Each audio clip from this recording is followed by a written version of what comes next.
D'autres interventions? Oui, Monsieur d'Artigol. Monsieur le Président, chers collègues, Christophe Duprat parlait de l'amendement qui est déposé par le groupe Centre Indépendant et l'EUREM-EDI, que je vais avoir le plaisir de présenter. Donc, si nous saluons la stratégie portuaire régionale actée par cette convention bilatérale, nous regrettons cependant que la feuille de route fixée par la même convention n'intègre pas suffisamment les enjeux environnementaux posés spécifiquement par le grand port maritime de La Rochelle. Face à l'augmentation projetée du trafic maritime et des impacts des infrastructures portuaires sur les émissions de gaz à effet de serre, la Convention devrait, à nos yeux, davantage s'aligner sur les préconisations de la feuille de route Néoterra.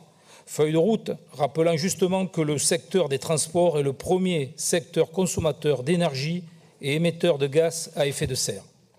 Par ailleurs, la convention de partenariat associant Néoterra et le projet La Rochelle territoire zéro carbone, qui a été rappelé précédemment, adopté en séance plénière le 17 décembre 2020, ambitionne de réduire de 30% l'empreinte carbone sur le territoire à horizon de 2030.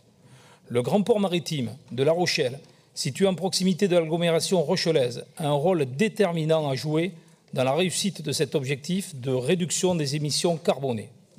Oui, il y a une vraie question de synergie à mettre en place entre les ports maritimes de la région et la Convention porte cette ambition, mais ne minimisons pas les questions environnementales comme celle de la nécessaire électrification des postes à quai, qui permettrait d'éviter les rejets polluants, la consommation de diesel et les nuisances sonores engendrées par les activités des navires à quai.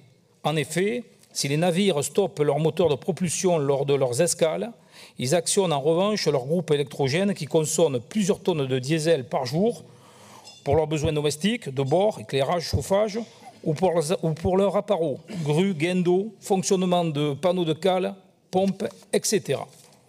Il est donc essentiel d'investir sur l'électrification des postes à quai pour réduire l'empreinte carbone et les rejets polluants à La Rochelle ainsi que dans les autres ports situés à proximité des zones urbaines.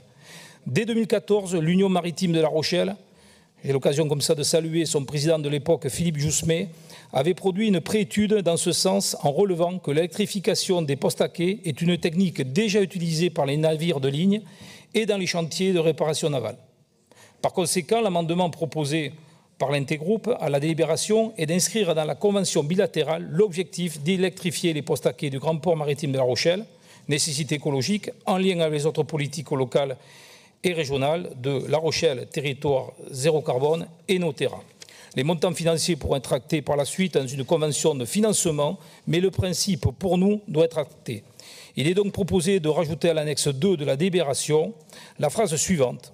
Un autre projet d'investissement devra être porté sur le développement de l'électrification des postes à quai des bateaux, de manière à éviter les rejets polluants dans le port qui se situe à proximité de l'agglomération et participer ainsi à l'objectif de réduction de 30% de l'empreinte carbone fixée dans le cadre de La Rochelle, territoire zéro carbone.